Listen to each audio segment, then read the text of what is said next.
Hey, and welcome back to the Guardian Project podcast. This is episode 131, and I am your host, Andy. And in 1 week, I am going on vacation, and I fully expect to be a rugged recluse. Oh. It's not even that. It's ragged recluse. I messed up the whole intro, and you know what? I love me for that. I think you might come out as a rugged recluse at the end of it if you don't shave or something. You never know. You know, this is a live show. Yeah. It's not live, but it's not completely edited. It's live to us. And sometimes we redo intros like this. And this week, I'm going to leave this in. Yes. I'm not perfect, although you all think I am. Oh. And I'm your other host, Mike. And I was walking out of my LGS with a box of cards the other day, and I fell into a drift bank. It's a good thing it was a box of Kaldheim. It was already snow covered. Oh, that was good. That was good. Please listen carefully. And this is the podcast where we talk about all things Magic the Gathering. But mostly Commander. So we have a couple of announcements this week. One is the Moonlit Lands from Innistrad Crimson Vow previews. The announcement says with Commander parties, Commander Collection Black and Innistrad double feature scheduled for January 28th. There is one more surprise that we get to look forward to at our local game store, which is the Moonlit Lands that will be available at premium WPN stores in English only.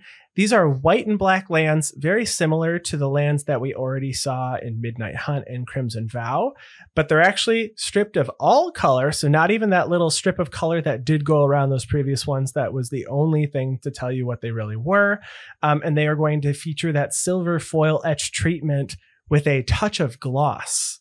So I think these are they're going to be very similar to that same treatment that we're getting in the Innistrad double feature. Mm-hmm. So if you're lucky, I guess, check out your store if they are a premium store, if you would like to get your hands on these. I will say I like using lands in my Commander decks that are from the plane that Commander's from. Sure. I just have a thing for that. Sure. So if I built Finn, and I think all my forests are snow-covered forests from Kaldheim, just because I'm weird like that. That makes sense. And I have the Jaren Corrupted Bishop deck that has all of these swamps, and it works for Jaren because it's already black and you can tell. But I will say now that I've seen it, it's very difficult to see what someone else has, especially when playing against them on webcam. Yeah, if they're playing a 5-color deck with all these black and white basics.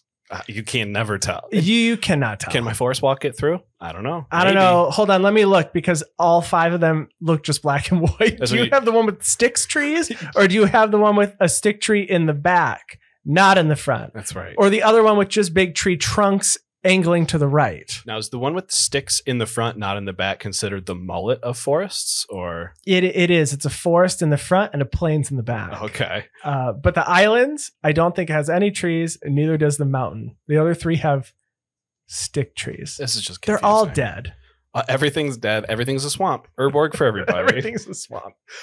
There is also an update on some of the product that we're going to be receiving for Neon Dynasty. Nothing that's really going to be affected for here in America unless you buy specific language product. So the Korean and Chinese product lineup is going to change a little bit. They are going to have Korean and Chinese language set boosters now instead of draft boosters. That's going to start with Kamigawa Neon Dynasty. Yeah. I don't collect those, but I know that a lot of foreign cards go for a lot more because there's just significantly less of the product. Especially Russian foils.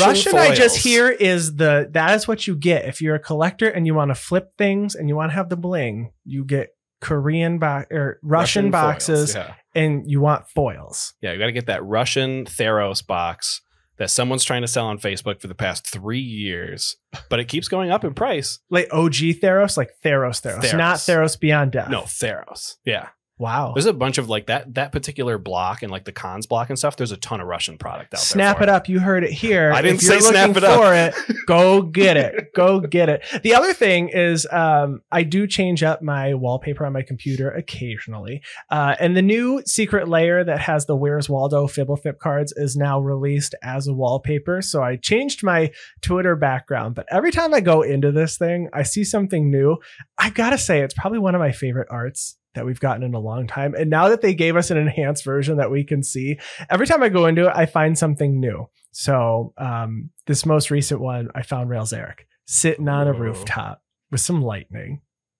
I like the cartoony aspect of it. It kind of reminds me of Adventure Time. I don't know if you've ever watched it. Does. Adventure I've Time never. before. I know what you're talking about. Mhm. You know what reminded me of Adventure Time was that the ooze one, the slime Oh, one. yeah. That really. But this does have a couple of characters that look very similar to that. Yeah, but it's very cool.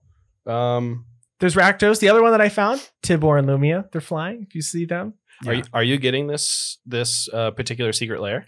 I don't think I'm going to. Only because none of the cards are things that I don't really know if I play them that much, Sure. but I'll probably pick up singles because I'd like to have at least one of these. Just frame it up and put it on your wall. Just frame it up and put it on the A little wall. bit of football Oh, protection. the other good news we have is we have playmats in hand. Did we say that last week? I don't know if we said it, but the playmats are in hand. They kept Mhm. getting delayed. Yes, they did. So now we have playmats. So we are going to be setting up the store very soon, and we will have an announcement online. So if you follow us on Twitter or on Instagram, we will definitely post that there. Not Facebook, because we don't have one. we don't have one. Do you want one? No, personally, I don't no. know. I guess that's more of a If you're question listening for listeners. and you would use Facebook more often, please email us or let us know in the Discord, because we'll also announce it obviously in our Discord. Yeah. We don't maintain a Facebook page. I don't know if anyone's really using Facebook a lot. I if never there's log value in. to it, let us I know. log in to find out what's happening with my grandmother and my 2 aunts. I buy Magic cards and sell Magic cards through Facebook a lot. Yeah, Marketplace. Facebook Marketplace. That's it, though. Facebook Marketplace. Yeah. Well, before we continue, we want to thank all of our patron supporters. And to all of our listeners, you are the reason why we continue to do this, and we appreciate all of your support. If you want to support us, you can head to patreon.com/guardianprojectpod. And if you're looking for another way to support the podcast, whatever platform you are enjoying the podcast on now, if you could like, rate, subscribe, and comment, we would really appreciate it. And you can find us at theguardianprojectpodcast.com. You can find our social media on Twitter at GuardianPod, on Instagram at Guardian Project Podcast, and our gameplay videos at youtube.com/theguardianproject. And if you want to email us, you can email us at guardianprojectpod@gmail.com. Coyle, what is on the agenda today? This week, we do have another patron deck tech. We are going to take a look at a nice, cool brew from an uncommon from Strixhaven called Quintorius, Field Historian. Field Historian. Well, I think it's time that we dig in.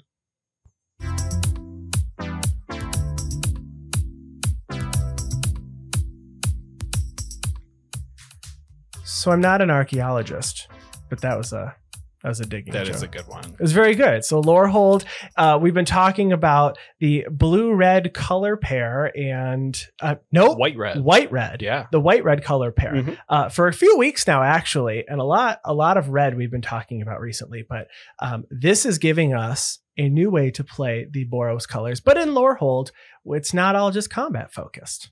That's right.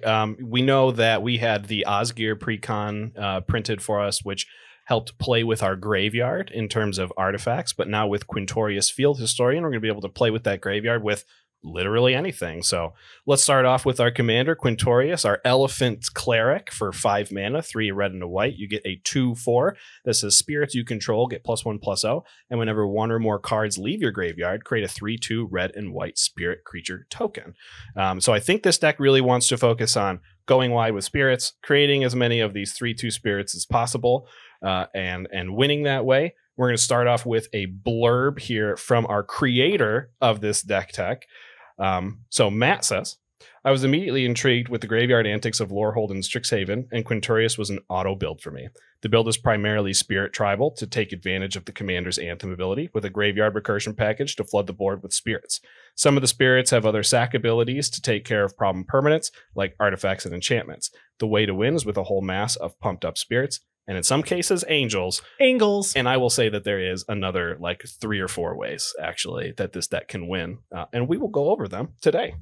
So, as Matt said in his blurb, this deck really is built primarily around the commander and triggering the commander's second ability as much as possible to create all of these 3/2 spirits, which actually enter the battlefield as 4/2 spirits, as long as Quintorius is still on the battlefield when the trigger resolves. Obviously, there's a few cases where maybe that wouldn't do it, but for all intents and purposes, you're creating 4/2 spirits every single time any card leaves your graveyard. Now, it is one or more cards, so if someone exiles your entire graveyard, you're still only going to get one spirit. But there's also going to be a few ways that we're going to be able to manipulate that interaction and start getting a bunch of spirits. So let's talk about the cards that are actually going to reliably make spirits for us with using Quintorius's ability. The first card is Angel of Flight Alabaster. It is a 4/4 flying angel for 4 and a white. It says at the beginning of your upkeep, return target spirit card from your graveyard to your hand. We're playing a lot of spirits in this deck, so we're going to return one that's sitting in the graveyard to our hand, make a spirit if Quintorius is out. Yeah, a lot of people might look at this card and go, oh, it's not returning it to the battlefield. I don't like that advantage as much, but it doesn't matter where the card goes when it gets removed from your graveyard in order to get to 3/2. It can go to exile. It can go to your hand. It can go to the battlefield. It can go to another type of exile because there's like 20 different types of exiles that you can be in. The forever exile. That's right. The temperate, the command zone. It could go to the stack even. Leaving the graveyard onto the stack. So keeping that in mind, having a card return from the graveyard to your hand actually is going to be a big benefit for us. The second card here on the list, Apostle of Purifying Light. This is uncommon from M20.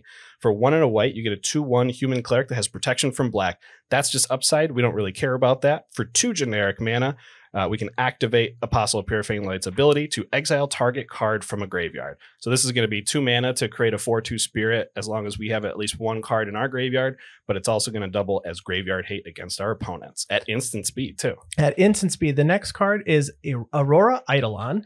It is a 2/2 spirit for 3 and a white that has pay 1 white, sacrifice Aurora Eidolon, prevent the next 3 damage that we dealt to target creature or player this turn. Whenever you play a multicolored spell, you may return Aurora Eidolon from your graveyard to your hand. So I like this a lot. It can help you save your commander if something is, dealing damage to it, preventing 3. Quintorius is a 2/4, so you already have a good amount of toughness, but essentially this is making it a 2/7, which I do like. It's good to self-sacrifice. We already mentioned cards like Angel of Flight Alabaster can return target spirits from your graveyard to your hand.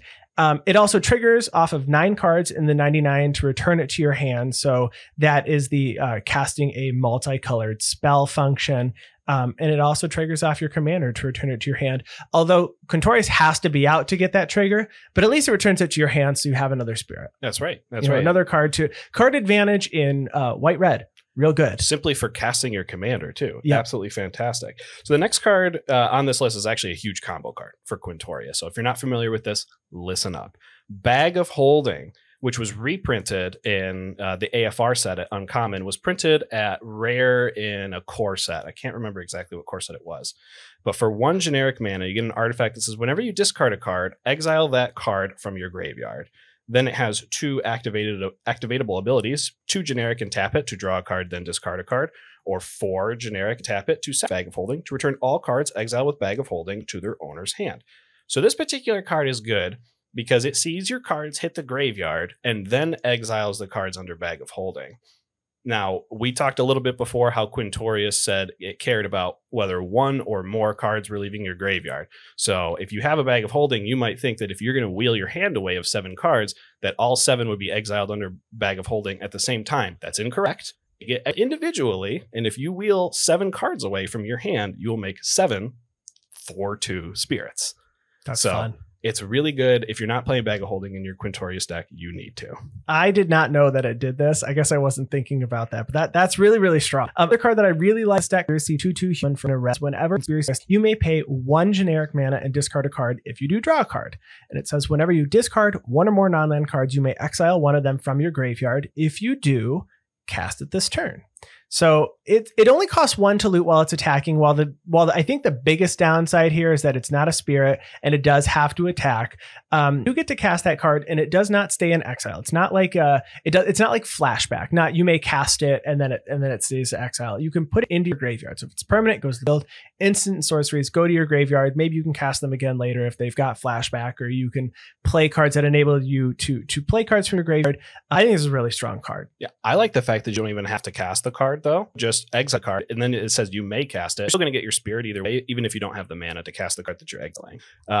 I think this next card could potentially be a commander for this deck, and that's Hoffrey Ghost Force. This is a 5 mana dwarf flare, 4 power, 5 toughness, 3 red and white. It says spirits you control get +1/+1 and have trample and haste. Already we have an additional anthem effect, and we're getting 2 different keywords for our spirits. Fantastic.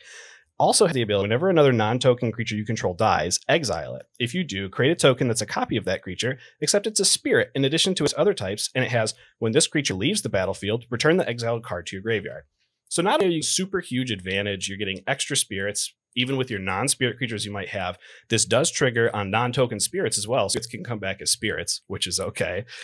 On top of all that, as soon as your creatures hit the graveyard, then they're being exiled individually. Again, being Quintorius every single time. So not only are your creatures going to have resilience and come back as token spirits, but they're also going to be creating additional 4/2 spirits in the process. Yeah, this card's really strong. This is one that after Strixhaven came out and the prices cooled down a bit, I always order cards in foil, and a Hoffrey Ghost Forge was one that I ordered in foil. I might use it one day, and I said I'm going to do it now while the card was only, I don't know, it was like $2 or something. I said if something gets spoiled and Hoffrey shoots up to 10, I'm gonna, I'll be kicking myself. Sure. So now I have a Hoffrey.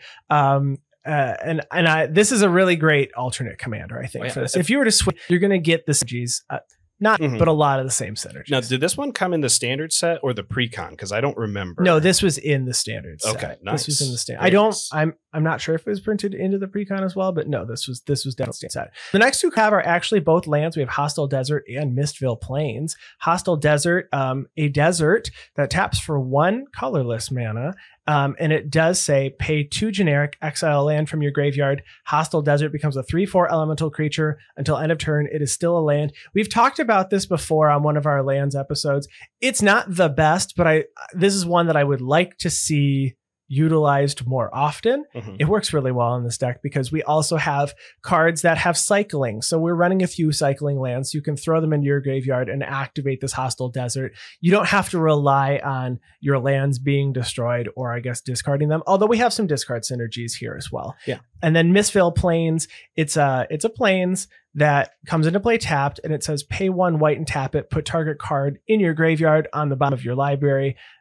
Only if you control 2 or more white permanents. So that's probably not that do in this deck. You're going to get a Quintorius and get something back that you may actually need. Yeah, for sure. It's not restricted by only lands like Hostile Desert is. I like the fact that Hostile Desert is repeatable.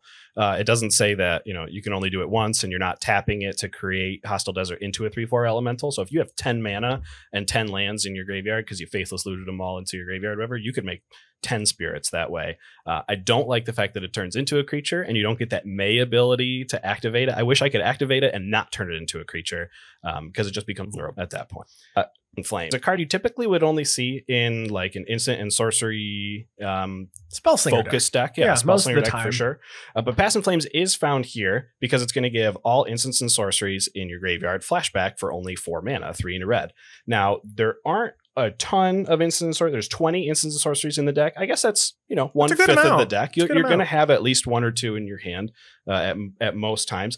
Hopefully you'll be able to pitch them all into your graveyard before you cast a Pass in Flames. I like the idea of casting Pass in Flames to recast all of your loot instants and sorceries that you've already cast earlier in the game, and then recasting Pass in Flames a second time to cast everything in your graveyard. But every time you cast something with flashback from your graveyard, it goes from your graveyard onto the stack, triggering Quintorius and creating a 3/2 spirit. Yeah, we have 2 squeeze. We have both the Immortal and Goblin Nabob. Both of these work really, really well in this deck. Squee the Immortal is a 2/1 for 2 red. You can cast Squee from your graveyard or from exile. This is perfect. Exactly what you want. Repeatable card. In my opinion, it's card advantage. It's a chump blocker. It also makes the Spirit of Quintorius out really, really great. And then Squee Goblin Nabob is a 1/1 for 2 in a red that says at the beginning of your upkeep, you may return Squee Goblin Nabob from your graveyard to your hand. Again, we'll get into some looting strategies. You can discard this, get some card advantage, and then it comes right back to your hand. To keep it full and making spirits. I like the fact that Goblin Nabob is pretty much free. You don't have to pay anything to get it back from the graveyard. And then I like the fact that the Immortal is repeatable because you could do it more than once per turn. Yep.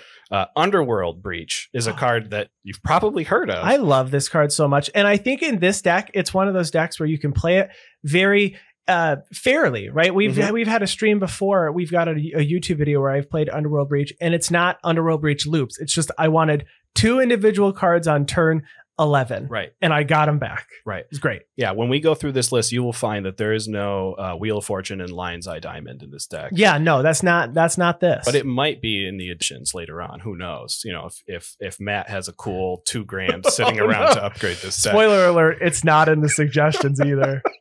So Underworld Breach, as you probably know, is a 2-mana enchantment for 1 and a red that says each non-land card in your graveyard has escape, and the escape cost is equal to the card mana cost, plus exile 3 other cards from your graveyard. With the amount of looting that we have in this deck, which we have not gone over yet, but we will, you will see that you will be able to, with enough mana, continuously fill your graveyard up. And I think this Underworld Breach is here to have a really big combo turn. That combo turn is not necessarily going to win the game on the spot, but it's going to create like 24-2 spirits, and then good luck. That's exactly, that feels like an Ink Shield in Lorehold. Oh yeah, Ink Shield makes a bunch of those inks, and they're 2/1s with flying. Are they inks? Inklings? Mm-hmm. Inklings. Mm-hmm. Inks. Like Splatoon? Are they called like Splatoon? I think too? they're called Inkling in Splatoon.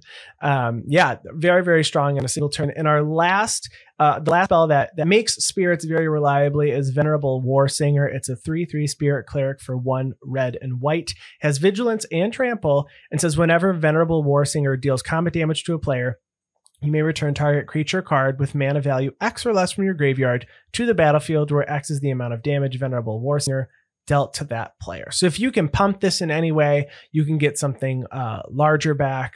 But this does hit quite a few creatures here, because you're getting three mana value. Yeah, I think I when I calculated it, it was like 30 different cards, 40 different cards that you can hit, because Venerable War Singer will most likely be a 4-power creature because you have Quintorius out there already. We know that we've seen Venerable War Singer in a lot of budget decks lately. You can pick one up for a quarter. Honestly, a 3/3 with Vigilance and Trample for 3 mana is pretty good on its own. We saw this deck actually in a Vadrock deck tech that we did a while ago. This was a new ad because Strixhaven had just come out, and we heard that this card does work. So excited that I keep seeing it pop up in a bunch of decks. So we've created a bunch of these 3/2 spirits. Now, there is a second part of this deck, which is Spirit Synergies. So we're going to talk about some Spirit Synergies and how they are going to give us an advantage in the game. The first one up here is Apothecary Geist. Very simple, 2/3 flying spirit for 3 and a white. Then when it enters the battlefield, as long as you control another spirit, you gain 3 life. Just a little bit of life gain. Just a little bit of life gain. The next is Balefire Liege, 2, and then hybrid red-white, hybrid red-white. It's a 2/4 spirit horror. Did not realize until we did this deck tech that it was honestly, because I've only ever played it just for what it does. Right. But it says other red creatures you control get +1/+1. Other white creatures get +1/+1.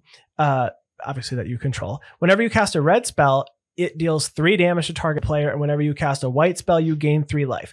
I used to play this in a Feather the Redeemed Spellslinger deck. Oh yeah. This fits really well here, and the spirits that Quintorius makes are 3/2 red and white spirits, so you're going to have 5/4 spirits with Balefire Liege out. That's 6/4 Quintorius out. And 6/4 with Quintorius out as well. Those are massive. Huge spirits. Balefire Liege, all-star card. That's what Angry Omnath makes 5/5 elementals, right? Makes 5/5 elementals. And these are 6/4. So I put them at pretty much the same par at that point. Exactly. So Court of Grace is a card that, you know, we love the cycle, the court cycle that came out in Commander Legends that introduced the Monarch to our normal games of Commander. So Court of Grace is included in here. For 4 mana, 2 white, you get an enchantment that when it enters the battlefield, you become the Monarch. And at the beginning of your upkeep, you create a 1/1 white spirit creature token with flying if you're not the Monarch. But if you are the Monarch, you're going to get a 4/4 white angel creature token with flying instead. And you might think, oh, this is a spirit deck, and Quintorius is only giving +1/+0 to spirits. So wouldn't I want the Sometimes just take the angel. You always take the angel. 4/4. The angel will protect you. The next card, Desecrated Tomb, an artifact from M19, a card that I don't think I've ever seen anyone cast this. It costs generic 3 mana, and it says whenever one or more creatures in and out the squeeze go in, you can really make that synergy work. So that this is in a lot of Grenzo decks. Yep. I've seen things flip to the graveyard, flip to the bottom of the library. Great card, synergize as well. Highly suggested card in She-Ray decks too. I actually used to have this in my She-Ray deck, but it was a little bit too high of a CMC and not a creature for that particular deck. I like it here. There are enough creatures. You might be concerned that it only triggers off of creatures. There's definitely enough creatures to go off of this. Fuming Effigy, common from Strixhaven. For 3 and a red, you get a 4/3 spirit, 3 with Quintorius. Whenever 1 or more cards leave your graveyard, Fuming Effigy deals 1 damage to each opponent. I think we've talked about it a lot. Incremental damage is so important in Commander. Never leave damage on the table. Yeah. I mean, if you think about every time someone just casually gains 2 life with Aurora, how about you casually do 2 damage to everyone in the game? It makes a huge difference. It really does. The next card, Gallows Warden, a 3/3 flying spirit for 4 and a white. It just says other spirit creatures you control get +0/+1. We're gonna give them some more toughness. They're 3/2s. Let's make them 3/3s. Right. I actually like that this is literally the opposite anthem that Quintus gives, a +1/+0. So right. with these two combined, you get +1/+. Fine. You get a normal anthem. Next on the list here, it's a seems I wish had flash. Ghosts of the Innocent. For 5 white, you get a 4/5 spirit that says, if a source would deal damage to a creature or player, it deals half that damage rounded down to the creature or player instead. Like I said, I wish this had flash just so I could use it as a combat trick, but this is particularly important if you're running around with 2 toughness spirits everywhere. Yeah. Being able to split that damage down in half could save you a lot of your tokens. It could. Next is Hanged Executioner, a 1/1 flying spirit for 2 and a white. When Hanged Executioner enters the battlefield, create a 1/1 white spirit creature token with flying, and you can pay 3 and a white to exile Hanged Executioner to exile target creature. This is really great removal. Spot removal is needed. We'll talk about some removal. There's a few targeted removal, some board wipes. We got some mass removal. With this sitting out on the battlefield, it changes people's game plans. I don't want to play out my commander because it's probably going to get exiled. I don't want to play out this game-winning creature, I don't know, like a vigor or something huge that just really changes the game state. It's just going to get exiled. It's just going to get exiled. This plays mind games. Yeah, and just sitting out there. And you're going to have a lot more activatable abilities in instance for you to use that 4 mana. So keeping that 4 mana up isn't going to be that big of a deal for you. Intangible Virtue has to be one of the most important cards in this deck, honestly. Intangible Virtue is a 2 mana enchantment, 1 and a white that says creature tokens you control get +1/+1. And have Vigilance. Vigilance is so important for go wide strategies because you know you're going to have to swing with all 30 of your creatures to even like get in with 10 of them. Having Vigilance allows you to do that and keep up blockers. So important. And it's only 2 mana for this enchantment. Only 2 mana. And Kami of Ancient Law, a 2/2 spirit for 1 and a white that says sacrifice Kami of Ancient Law, destroy target enchantment. Talked about it before. Enchantment removal is so much different than artifact removal. Oh yeah. And I feel like I don't run enough of either, honestly, but this is the type of card that I'm having issues cutting out of other decks that I have. I've got a humans deck and I have a hard time cutting creatures because the one time it's going to matter that someone has a ghostly prison and now I have to swing into you and I don't have enough mana. I have a really hard time cutting these cards, and this is exactly what I would want to have. It's a spirit. It works with things. And if I need to get rid of it to remove that problematic enchantment, that Smothering Tide that's propelling you so much further ahead than me, or that Rhystic Study that I need you to not draw 12 cards, this is perfect for this deck. Absolutely. It kills itself too and can bring it back later and get some more spirits. Next up, we have Phantom General. So this is another anthem. 3 and a white. You get a 2/3. It says creature tokens you control get +1/+1. This particular card happens to also be a spirit, which is nice. So it becomes 3/3 with Quintorius. Yep. Remorseful Cleric, a 2/1 flyer for 1 and a white. Sacrifice Remorseful Cleric. Exile all cards from target player's graveyard. You've got a Bojuka Bog essentially type effect on a creature. You can get rid of an opponent's graveyard. If it's late game, you may just need something, or early enough where you've only lost a few things, and this can make you a spirit. It's useful both ways. Yeah. It's also recurable. It only has to sacrifice itself, not exile itself like the Hanged Executioner was doing. So you can recur it and continuously exile people's graveyards. It's also a 2/1 flyer. It becomes a 3/1 flyer. Don't sleep on those 3-power flyers. Ryusei the Falling Star has to be our first like big name spirit here. This is a dragon spirit actually. For 5 and a red, you get a 5/5 flyer. This is when Ryusei the Falling Star dies, it deals 5 damage to each creature without flying. I don't love this card in this deck because it board wipes us too, and doesn't necessarily board wipe our opponents if they have, flyers. Or all of our spirits, our 3/2 spirits in this deck are ground spirits. They're not flying spirits. So I don't know if I love Ryusei. It is a spirit. It is going to get the advantage of all of your spirit tribal cards in here. But to get to that section, that might synergize pretty well with this. The next card, Stonebound Mentor, a 3/3 Spirit Advisor for 1 red and a white. It is a 3/3 that says whenever one or more creature cards leave your graveyard, you scry 1. This is those cards. I just love doing all the things. I have to remember all my triggers. This is right up my alley. Scrying 1's very important too. It is. I just like scrying. Top deck manipulation is fantastic. And this is a 3/3 for 3 still, or 4/3 for 3 with Quintorius. So not even a downside there. Yosai the Morningstar. Now this one I think is pretty high on the salt scale. I didn't look it up. But I imagine, because I've been on the salty side. Have you been on the receiving end of my Yosei the Morning Someone's Star? Yosei. I don't know whose it was. I had it in a Taste of Karlov deck once. I probably blacked it out. Yeah, we don't want to remember. So always forget. Yosei the Morning Star is another 6-mana dragon spirit, 4 white. You get a 5/5 flyer that says when Yosei the Morning Star dies, target player skips his or her next untap step. Tap up to 5 target permanents that player controls. Now, it is very, very good if you use it once to like pretty much have someone take a turn off. There are a lot of ways where you can continuously just recur it and do it every single time, or do it 3 times a turn to everybody, or you can shut down a board with a Yosei. This deck doesn't have the ability to do that unless it for some reason has like a billion mana, 99 cards in the graveyard, and an Underworld Breach. But other than that, hey, one day it could happen. You never know. We're going to make enhancements. We upgrade decks. I want to see it. Occasionally, seeing it every once in a while happen, it's not that bad. And I almost never see this card out. As long as everyone's okay with scooping afterwards and not, I'm going to take my turn, not untap. Okay, your turn. I guess it does make your turn faster. It makes it, and if it's only you and one other person, you got to end the game. This is a win con. This is a Boros extra turns card because you can't actually take extra turns. Well, if you have Final Fortune, I guess it's not in the deck, but Final Fortune does let you take it. I guess without the lose the game caveat on the end of it. Yes. Yeah. No, we don't have that. So now that we've looked at some extra spirit synergies, let's look at other ways that we can recur these creatures from the graveyard. The first here being an instant for white. This is brought back. It says choose up to 2 target permanent cards in your graveyard that were put there from the battlefield this turn. Return them to the battlefield tapped.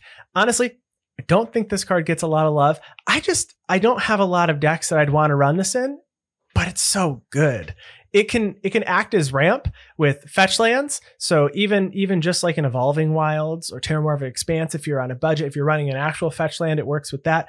Looking at this deck, it works really well with the cycle lands that Matt is running, like Desert of the True, Desert of the Fervent, and even Forgotten Cave. We have Myriad Landscape in this deck. So this is functioning for me as it could function as Lorehold Ramp, or if you really just need to bring back a creature that had died. Like Yosei.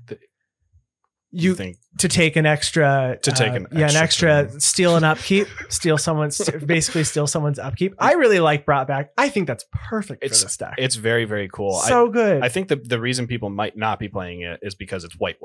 And that might be. It's tough, but I mean, if you're playing a 2-color deck like this here, you should do it. Maybe do you run brought back in your Nyambi deck? Funny enough, I don't. Okay. I should.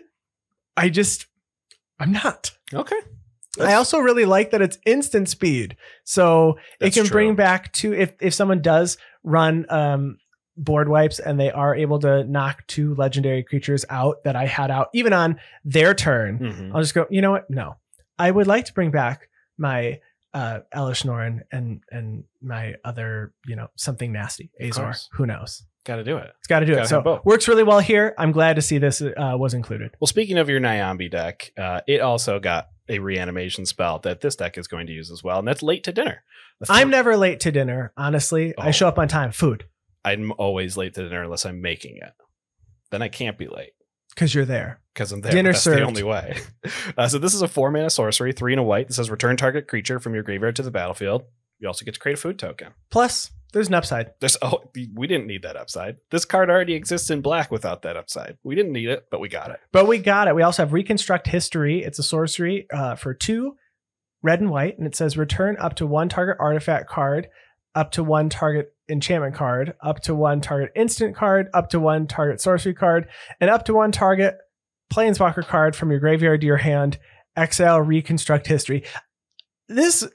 I read this card like 6 times so I could make sure I didn't mess it up. I feel like it might just say return up to one of the following cards. They could have done bullet points. That's how I would have done it, but they're not writing things in Word for templates. I guess that's true. It's like, well, like if it was only permanents or something, they have text for that because Muldrotha said like you could cast 1 permanent of each type or whatever. So this, I mean, what are they missing? Land? So just non-land? Is it so we have instant, we have sorcery, enchantment, planeswalker. We don't have.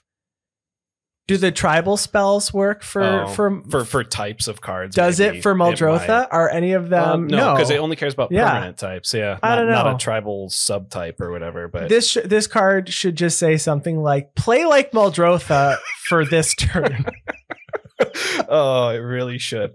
This next card up here, I think, is a little bit too high accosted for what it is, but I still really like this card. It's got this extra spirit caveat on here that makes it particularly good for this deck, and that's Returned Past Caller. For 6 mana, 3, a red, a hybrid red-white, and a white, you get a 4/2 Spirit Cleric with flying that says when Return Past Caller enters the battlefield, return target spirit, instant, or sorcery card from your graveyard to your hand. So it is going to trigger Quintorius no matter what. You do get to pick whether it's an instant, sorcery, or spirit, which particularly helps in this deck. I just hate the 2 toughness on this card. It's just too easily killed. For 6 mana, I want this to stick around. It's the same cost as Sun Titan.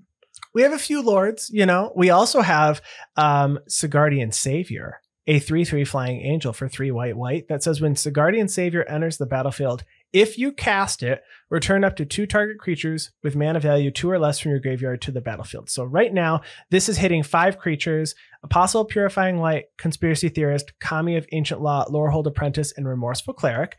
I do have some other, we'll talk about some suggestions after, that do also only cost 2 mana value or less that Sigardian Savior can hit.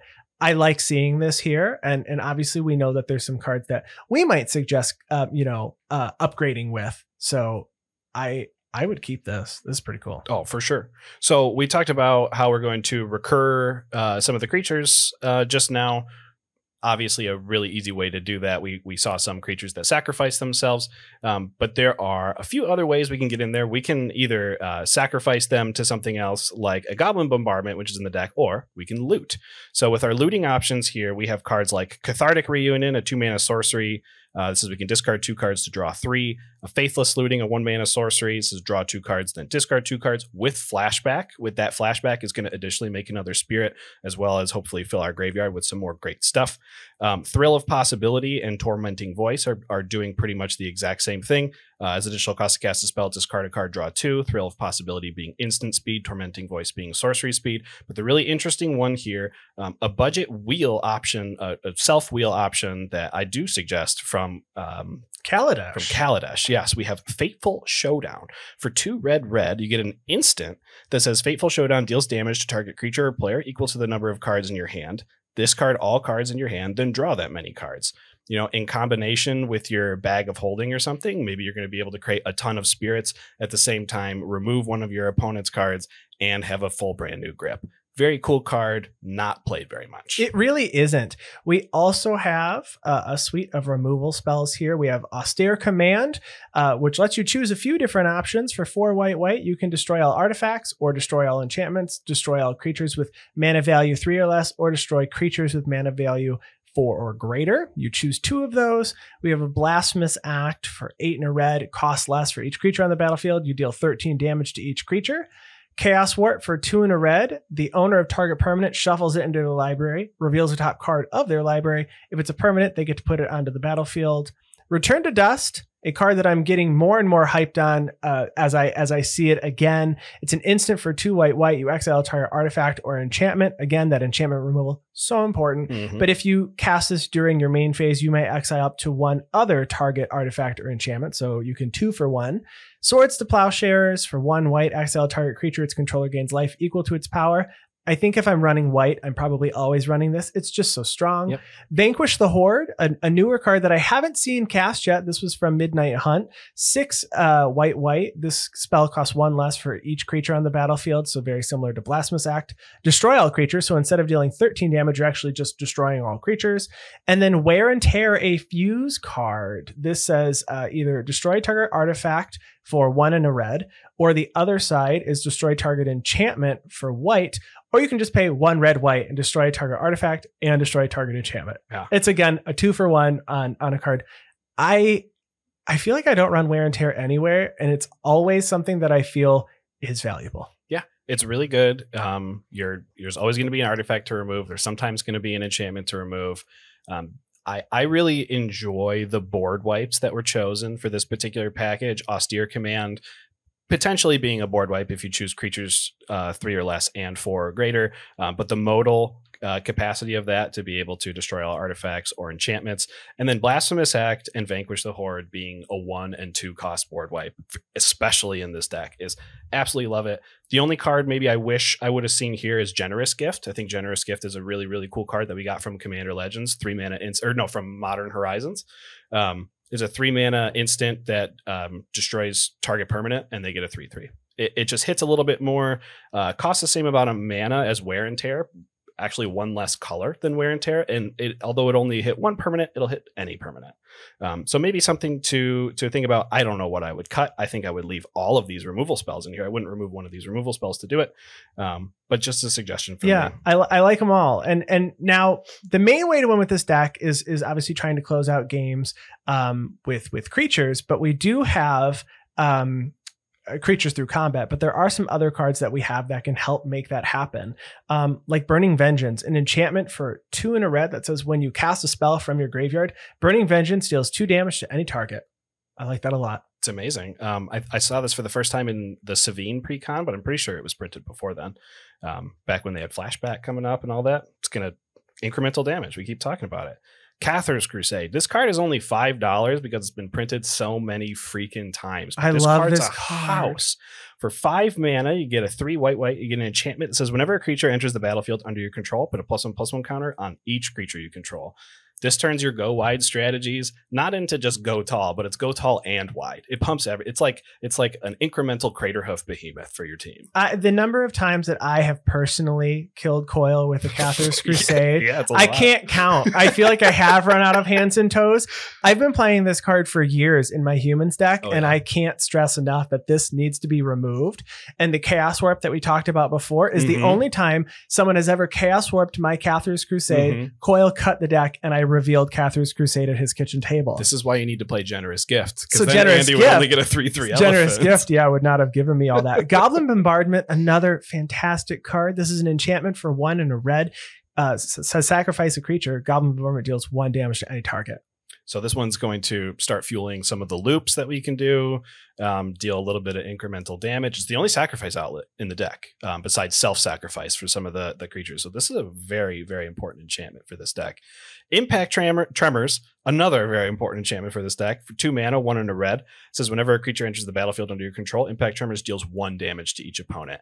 It is a very low-cost enchantment. You're going to be able to get on the battlefield very early. And again, incremental damage is going to bring everyone down. There are a few other enchantments that we're going to talk about in the additions that are going to do even more damage than this particular one. But this is definitely a must-include. It is. In Lorehold Apprentice, a 2/2 human cleric for 1 red and 1 white that has Magecraft. Whenever you cast a spell or copy an instant or sorcery until end of turn, spirits you control gain tap this creature to deal 1 damage to each opponent.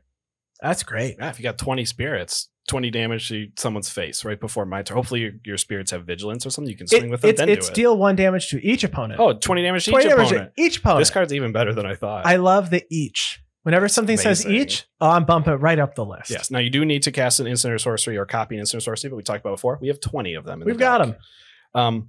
Mckindy Stampede is a modal double face card from Zendikar, from our recent Zendikar set. Zendikar Rising. For 3 white, you get a sorcery that says creatures you control get +2/+2 until end of turn, and the other side taps for a white mana. So this is an uncommon, so it's not one of those ones that can enter untapped if you pay 3 life. It is nice to have the option of having this come out. This is like the white Overrun, but it doesn't give +3/+3. It only gives +2/+2 and doesn't give trample. So it's very not like Overrun. I do really like having this though, because like I've said, and I'll continue to say it, Zendikar Rising did more for my commander decks than most sets in recent past. I have added a modal double face land card from Zendikar Rising to almost every deck, and I just love them. They're always good. I've never seen this one hit a deck yet. I do have the one that gives, I think it's like give protection from a color and it's a land on the other side. That one's really good. But I like this because if we do get to that point where one person, that one person who only has 2 creatures when this person, when Matt may have 10, you're probably going to die to this most likely +2/+2 until end turn. There might even be some cards in our suggestion that would not allow your opponents to block at all. So we wouldn't even need the trample with this particular card, which leads us into card suggestions. The deck's really great, but we have some cards that we want to talk about that we might want to add. Absolutely. I think that there is a little bit of an opportunity here to take advantage of the keyword ferocious. And what that means is you have to have a creature with at least 4 power. Although this first card I want to talk about it doesn't actually say ferocious anywhere on the card. It does require you to have 4 power, and that is Bonder's Enclave. So Bonder's Enclave, it's a land. It taps to add a colorless, or you can pay 3 generic to tap it and draw a card, but you can only activate the ability if you have a creature with power 4 or greater. Again, your 3/2 spirits are going to come out. Quintorius is going to give them +1/+0. So they're actually going to enter the battlefield as a 4/2. So you'll pretty much always have a 4 power creature to activate this Bonder's Enclave. Yeah, a card that does have ferocious though, Barrage of Boulders, 2 in a red, a sorcery that says it deals 1 damage to each creature you don't control. Ferocious if you control a creature with power 4 or greater. Creatures can't block this turn. Yeah, so really good. Even if you can't give your creatures trample, making it so your opponents can't block, it's pretty cool. Wild Slash is a card that was seen play in Pioneer for a little while. 1 red, it's an instant that also has ferocious. So if you control a creature with power 4 or greater, damage can't be prevented this turn. Wild Slash deals 2 damage to any target. The 2 damage really isn't particularly what we're looking for here. It's the opponents won't be able to prevent the damage. So if someone has a fog type of deck or something, and again, this is going to be, I think, more playgroup specific if you're going to want to include a card like Wild Slash in your deck. Right. I know. One of the cards that you mentioned earlier, you would have loved if it had cost a little less. Returned Past Caller, the 4/2 that returned target spirit or sorcery from your graveyard to your hand. Another card that I was thinking about here is Karmic Guide, 3 white for a 2/2 Angel Spirit, flying protection from black. This card has also, I feel like, been printed 100 times at this point.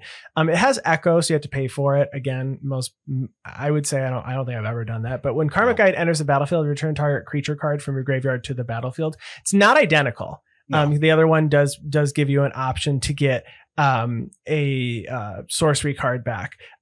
I just think that's pretty solid. It actually synergizes really well with the deck. I agree. And if you wanted to look into potential combo loops as the combo player, Karma Guide is really good. Yeah, it sure is. It does combo with quite a few things. There are a couple Phoenixes that you can play in the red colors that will help you create some spirits here. One of them from Rivals of Ixalan, Rekindling Phoenix. For 2 red, you get a flying 4/3. It says when Rekindling Phoenix dies, create a 0/1 red elemental creature token with, at the beginning of your upkeep, sacrifice this creature and return target card named Rekindling Phoenix from your graveyard to the battlefield. It gains haste until end of turn. So you're going to get a hasty 4/3 on top of getting a non-hasty 4/2 every single time this leaves your graveyard. It's either going to prevent your opponents from killing it, or you're just going to get advantage. The other Phoenix here being Flamewake Phoenix, 1 red, you get a creature Phoenix with flying and haste. It has 2 power, 2 toughness. It must attack each turn if able, but it also has this ferocious keyword on there. It says at the beginning of combat on your turn, if you control a creature with power 4 or greater, you may pay 1 red, and if you do, return Flamewake Phoenix from your graveyard to the battlefield. You're pretty much always going to have a creature with 4 power with your spirit, so create another 4 power spirit in the process. Another mechanic that I really think works well with this deck is the Disturb mechanic. So you're going to be able to cast things from the graveyard. The one that I like a lot, if I'm not playing a combo, I really like playing with alternate win cons, is Faithbound Judge. So this is a new card from Crimson Vow. For 1 white, you get a 4/4 Spirit Soldier that has Defender, Flying, and Vigilance. It says at the beginning of your upkeep, if Faithbound Judge has 2 or fewer judgment counters on it, put a judgment counter on it. As long as Faithbound Judge has 3 or more judgment counters on it, it can attack as though it didn't have defender. But if it does hit your graveyard, a great card to throw away. It has Disturb for 5 white. It comes back as an enchantment or a curse called Sinner's Judgment. Enchant player, at the beginning of your upkeep, put a judgment counter on Sinner's Judgment. Then if there are 3 or more judgment counters on it, enchanted player loses the game. If Sinner's Judgment would be put into a graveyard from anywhere, exile it. So you do have to really just pick one person who you do want to knock out. But if you think you've got a few turns, if you're playing up against somebody who's playing just a grindier deck that you still think probably just going to lose because this is kind of grindy, just give him a 3-turn clock. Oh yeah. I know my new Edgar Markov deck is actually a proliferate deck, and it includes the color white. It should include this card because you can make someone lose even quicker that way. You can. Yes. There are 10 cards in white that do have Disturb. All of these cards either being spirits after you cast the Disturb or spirits before and then become auras afterwards. I think all of these could definitely be played in this deck. Again, you're either going to synergize well with casting things out of your graveyard or just having them be spirits themselves. So one in particular that I like is Katilda, Dawn Hart Martyr. For 3 mana, 1 white, you get a legendary creature Spirit Warlock that has flying, lifelink, and protection from vampires. The flying part is the one I particularly like about this. Katilda, Dawn Hart Martyr's power and toughness are each equal to the number of permanents you control that are spirits and or enchantments. This is not an enchantment deck, but this is particularly a spirit deck. On the other side, you do get a legendary enchantment aura that has enchant creature, and that creature gets +X/+X, where X is the number of permanents you control that are enchantments and spirits. So you're going to be able to cast that from your graveyard after Katilda dies. But the whole flying that Katilda has to get around blockers and stuff is just going to be huge. Turn your huge board state, again, go wide into go tall. Right. Now we do have a few cards that might be a little pricier.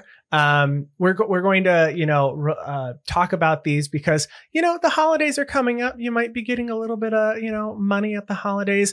My parents don't like giving money at the holidays, but I don't dislike getting. I like receiving money for the holidays. I just like receiving money. Yeah. And this very much reminds me of birthday money, right? Birthday money is money you get your birthday to buy something fun, but you were already going to buy it anyway. So you keep the birthday money going, well, I'll just buy something different. And then ultimately it just doesn't really feel like birthday money because you just kept buying things you wanted. So with holiday money coming up, you might have some and want to buy a few cards here. So one of them is, Purifying, God of the Forge.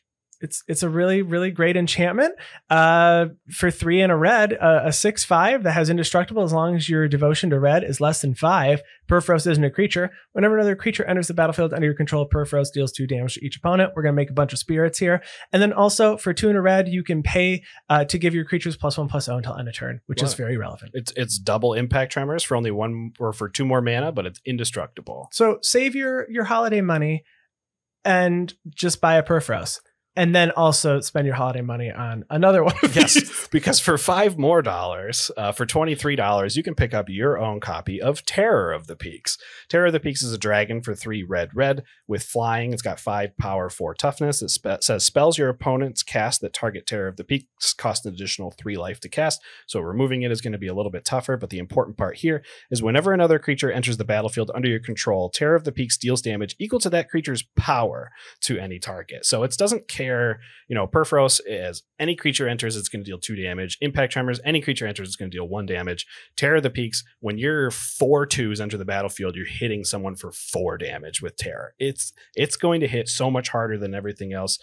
I really like this particular card for this deck. I think it's worth. I know it's $23. I think you should pull the trigger. Yeah. We've also got Anointed Procession, which is going to make you a lot of creatures because it says whenever a token would enter the battlefield, you would make twice as many tokens, but it's in white. It's like $40 now. Yeah, it is. If you've got it, use it. It's an enchantment, so it's harder to remove, but for 3 and a white, you make double those spirits. Absolutely. Got to do it. So there's another mechanic that works particularly well, and I know we talked about this just to confirm that this mechanic does work well, and that's Retrace. So Retrace is a mechanic that says when this card is in your graveyard, you can cast it from your graveyard with an additional cost of discarding a land. What this will allow you to do is actually take the Retrace card and put it on the stack, so it is leaving your graveyard and will create you a spirit. So there's a couple Retrace cards that I think fit in this deck well. They're both very budget and will fit. The first one is Reality Scramble. Reality Scramble is like a polymorph type effect. So for 2 red, you get a sorcery. It says put target permanent you own on the bottom of your library. You can choose a token. It just goes away immediately. Reveal cards from the top of your library until you reveal a card that shares a card type with that permanent. Put that card onto the battlefield and the rest on the bottom of your library in a random order, and has retrace. So you can turn all of your tokens into, non-token spirits that you're going to get out of your deck. You can turn some of your rocks into better artifacts if you want. It's going to have a lot of effect, and you're going to be constantly creating a new token. So in fact, it's going to be fueling itself. You can, if you have infinite mana and infinite lands in your hand, in order to retrace as much times, you can just constantly cycle your token into a new creature. That's actually pretty cool.